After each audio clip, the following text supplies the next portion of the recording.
இப்போ நம்ம பார்க்க போகிற ப்ராஜெக்ட் வந்து employee and visitor gate pass manage system. இது பார்த்தீங்கன்னா ஃப்ரண்ட் எண்ட் வந்து பிஎஸ்பி, பேக் எண்ட் ஸ்டோரேஜ் வந்து MySQL. இது ஃபுல் அண்ட் ஃபுல் பார்த்தீங்கன்னா வெப் பேஸ்ட் அப்ளிகேஷன் டெவலப் பண்ணியிருக்கோம். இந்த ப்ராஜெக்ட் எப்படி ரன் பண்ணுறதுன்னு பார்த்தீங்கன்னா நம்ம அப்பாச்சி MySQL வந்து ஸ்டாப் பண்ணிங்க, அப்பாச்சி ஸ்டாப் பண்ணிங்க, MySQL ஸ்டாப் பண்ணிங்க. ஸ்டாப் பண்ணிவிட்டு நான் உங்களுக்கு வந்து இந்த யூஆர்எல் கொடுத்துருப்பேன். இதை வந்து லோக்கல் ப்ரௌசரில் போட்டுக்கங்க. போட்டேன்னா இதான் வந்து எம்ப்ளாய்க்குமே விசிட்டருக்கான உள்ளே போகிறது. சரிங்களா, விசிட்டர் என்ட்ரியுமே இதுவும் இருக்கும். ஃபஸ்ட்டு வந்து நம்ம அட்மின் லாகின் பார்த்துக்கலாம். இங்கே local slash employ gate pass பக்கத்தில் பார்த்தீங்கன்னா அட்மின் ஒரு வார்த்தை ஆட் பண்ணணும். இதுதான் அட்மினோடது.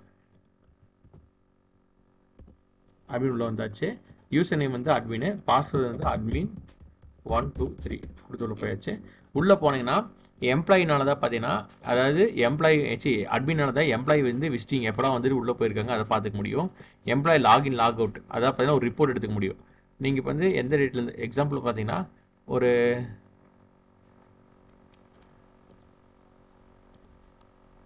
ரிப்போர்ட் கேட்டிங்கன்னா கிடைக்கவே இல்லை.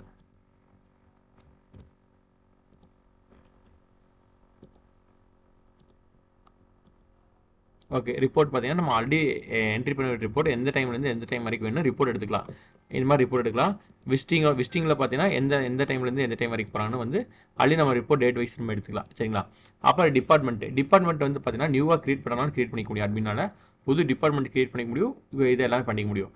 அப்புறம் வந்து டெஸ்டினேஷன் எம்ப்ளாய்க்கு வந்து பார்த்தீங்கன்னா ஹெச்ஆர், கிராஃபிக் டிசைனரு அது மாதிரிலாம் இருக்கும்ல, மார்க்கெட்டிங் மேனேஜர் அது மாதிரி பார்த்தீங்கன்னா புது போஸ்டிங் வந்து நமக்கு என்னென்ன வேணுமோ அதை கிரியேட் பண்ணிக்க முடியும்.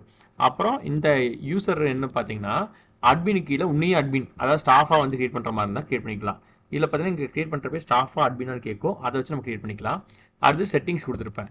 செட்டிங்ஸ் வந்து உங்கள் ப்ராஜெக்ட் டைட்டில், உங்கள் ப்ராஜெக்ட் ஷார்ட் ஃபார்மு, ப்ராஜெக்டோட லோகோ, ப்ராஜெக்ட் இது எல்லாமே நீங்கள் வந்து மாற்றிக்கலாம். சரிங்களா, இதில் பார்த்தீங்கன்னா எம்ப்ளாயி லிஸ்ட்டு கொடுத்துருக்கணும். எம்ப்ளாயி லிஸ்ட்டில் பார்த்தீங்கன்னா ஒரு எம்ப்ளாயி மட்டும் எடுத்து நான் உங்களுக்கு லாகின் பண்ணி காமிக்க.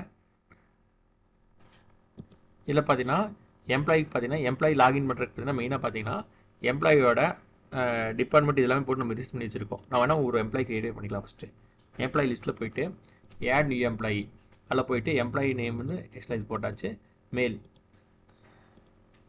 அவங்க டேட் ஆஃப் பர்த்,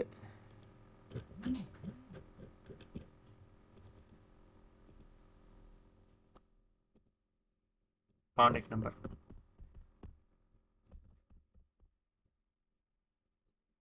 டிபார்ட்மெண்ட் வந்து ஹெச்ஆர் டிபார்ட்மெண்ட் போட்டிருக்கேன், கிராஃபிக்கல் டிசைனர் போட்டிருக்கேன். ஓகே, சூஸ் என்னாச்சு.